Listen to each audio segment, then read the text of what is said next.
नमस्कार, DD news के इस विशेष बुलेटिन में आप सभी का स्वागत है। मैं हूं आपके साथ भावना नैयर और मेरे साथ हैं मेरी सहयोगी दीपाली, जो आप तक सांकेतिक भाषा में खबरें प्रस्तुत करेंगी। शुरुआत करते हैं सुबह की सुर्खियों के साथ। शंघाई सहयोग संगठन की इस्लामाबाद में बैठक आज। विदेश मंत्री डॉक्टर जयशंकर भारत का रखेंगे पक्ष। हरियाणा में भाजपा विधायक आज चुनेंगे अपना नेता। पर्यवेक्षक के रूप में अमित शाह और मोहन यादव रहेंगे मौजूद। कल होगा शपथ ग्रहण।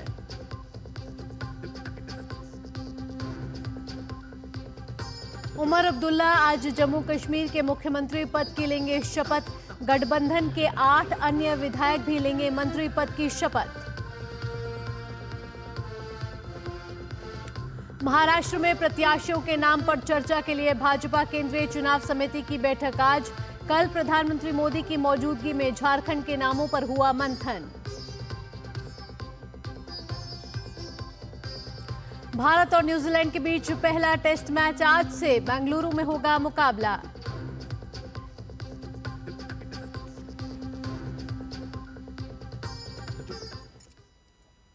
आप खबरें विस्तार से। विदेश मंत्री डॉक्टर एस जयशंकर आज इस्लामाबाद में शंघाई सहयोग संगठन की बैठक को संबोधित करेंगे। शंघाई सहयोग संगठन के शासनाध्यक्षों की 23वीं बैठक आज इस्लामाबाद के जिन्ना कन्वेंशन सेंटर में होगी। यह वार्षिक बैठक है जिसमें व्यापार और आर्थिक मुद्दे मुख्य एजेंडे होते हैं।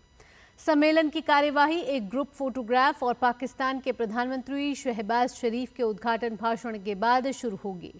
एससीओ के अन्य सदस्य देशों का प्रतिनिधित्व चीन, रूस, बेलारूस, कजाकिस्तान, किर्गिस्तान, ताजिकिस्तान और उज्बेकिस्तान के प्रधानमंत्रियों के साथ साथ ईरान के प्रथम उपराष्ट्रपति करेंगे।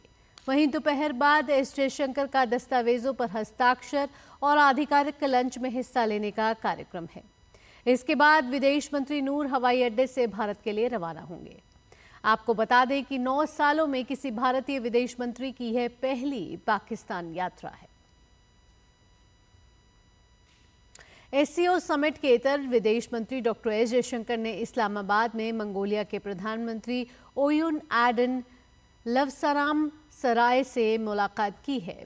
दोनों नेताओं के बीच द्विपक्षीय साझेदारी को और मजबूत करने पर चर्चा हुई। हरियाणा में भाजपा विधायक दल की आज बैठक होगी। बैठक में विधायक दल का नेता चुना जाएगा। मार्च में मनोहर लाल की जगह हरियाणा के मुख्यमंत्री बने नायब सिंह सैनी राज्य विधानसभा चुनावों में भाजपा के मुख्यमंत्री पद के उम्मीदवार थे और उनके मुख्यमंत्री पद के लिए चुने जाने की संभावना है।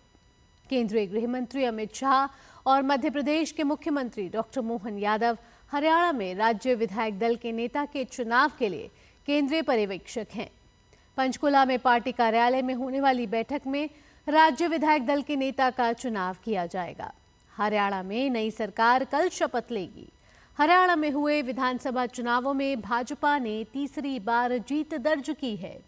8 अक्टूबर को नतीजे घोषित किए गए, जिसमें 90 सदस्यीय विधानसभा में भाजपा ने 48 सीटें जीती, जबकि कांग्रेस को 37 सीटें मिली।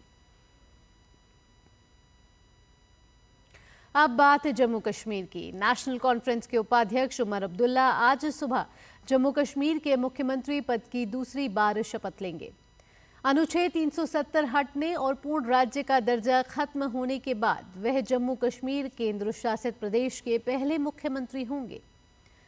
विधानसभा चुनाव में जीत के बाद उमर अब्दुल्ला ने सोमवार को सरकार बनाने का दावा पेश किया था। फिर एलजी मनोज सिन्हा ने उन्हें सरकार बनाने का न्योता दिया। 1998 में अपनी राजनीति शुरू करने वाले अब्दुल्ला को सीपीएम, आम आदमी पार्टी, कांग्रेस के अलावा 5 निर्दलियों का समर्थन भी हासिल है। श्रीनगर में होने वाले इस शपथ ग्रहण समारोह में गठबंधन के 8 अन्य विधायक भी मंत्री पद के रूप में शपथ लेंगे। शपथ ग्रहण से पहले कल कांग्रेस ने गुलाम अहमद मीर को कांग्रेस विधायक दल का नेता चुना है। और महाराष्ट्र की राजनीति की भी बात कर लेते हैं। महाराष्ट्र में सभी 288 विधानसभा सीटों के लिए चुनाव 20 नवंबर को होंगे। अब सभी राजनीतिक दलों के लिए मुख्य मसला ये है कि इन पर उम्मीदवार कौन होंगे। महाराष्ट्र में लगभग सभी दल किसी न किसी के साथ गठबंधन में है।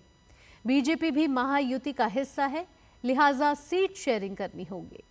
इन सबके बीच आज दिल्ली में बीजेपी मुख्यालय में केंद्रीय चुनाव समिति की बैठक है, जिसमें प्रधानमंत्री नरेंद्र मोदी, बीजेपी अध्यक्ष जेपी नड्डा और अमित शाह समेत महाराष्ट्र बीजेपी के वरिष्ठ नेता शामिल होंगे। सभी की मौजूदगी में प्रत्याशियों के नाम पर मंथन होगा।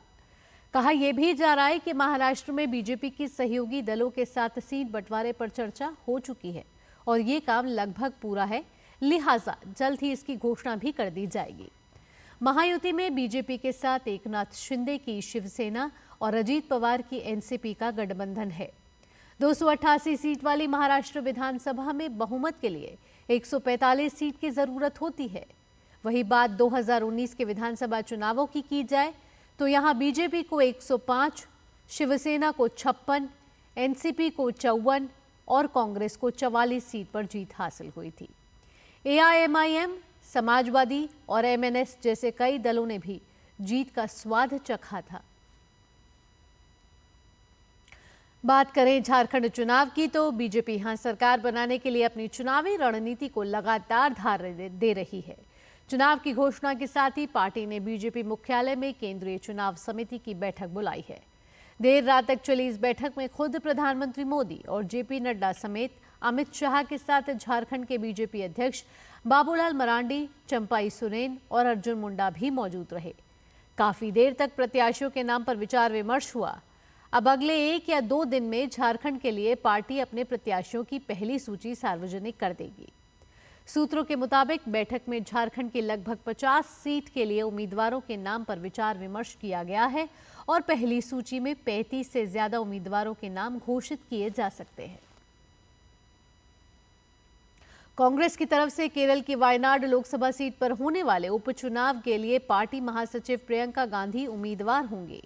राहुल गांधी के इस्तीफे के कारण वायनाड में उपचुनाव की जरूरत पड़ी। वायनाड में 13 नवंबर को मतदान होंगे और नतीजे 23 नवंबर को घोषित किए जाएंगे। इसके अलावा पार्टी ने 2 विधानसभा सीटों पर भी होने वाले उपचुनाव के लिए अपने उम्मीदवारों की घोषणा की है। कांग्रेस ने केरल की पलक्कड़ सीट से राहुल ममकुटिथिल और चिलकर्रा सीट से राम्या हरिदास को उम्मीदवार बनाया है। चुनाव आयोग ने कल 15 राज्यों की 48 विधानसभा और 2 लोकसभा सीटों पर उपचुनाव की घोषणा की है।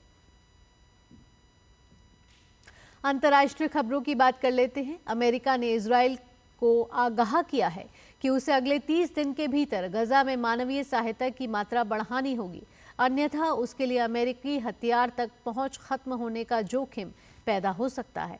विदेश मंत्री एंटनी ब्लिंकन और रक्षा मंत्री लॉयड ऑस्टिन ने रविवार को लिखे पत्र में अपने इजरायली समकक्षों को आगाह किया कि ये बदलाव होनी चाहिए।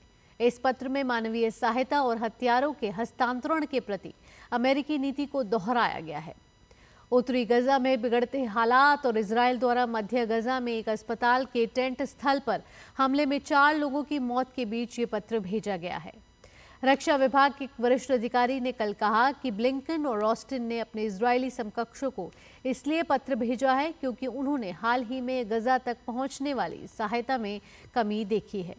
ऑस्टिन और ब्लिंकन ने कहा कि इजराइल को विदेश सैन्य मदद प्राप्त करने के लिए गजा में राहत मदद का स्तर बढ़ाना होगा। इजराइल को लोगों के सुरक्षित पनाह की व्यवस्था करनी होगी और सुरक्षा भी प्रदान करनी होगी। उन्होंने साथ ही कहा कि इजराइल के पास विभिन्न आवश्यकताओं पर कदम उठाने के लिए 30 दिन का समय है। और अब खेल से जुड़ी खबर। भारत और न्यूजीलैंड के बीच 3 मैचों की टेस्ट सीरीज की शुरुआत आज से हो रही है। सीरीज का पहला मुकाबला बेंगलुरु में खेला जाएगा। हाल ही में बांग्लादेश के खिलाफ खेली गई टेस्ट सीरीज को अपने नाम करने वाली टीम इंडिया की नजर न्यूजीलैंड के खिलाफ सीरीज में पिछले प्रदर्शन को दोहराने की होगी।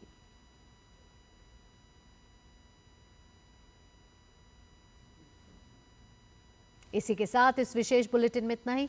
मुझे और मेरी सहयोगी दीपाली के साथ फिलहाल के लिए डीडी न्यूज की टीम को दीजिए अनुमति। खबरों का सिलसिला यूं ही जारी रहेगा। नमस्कार।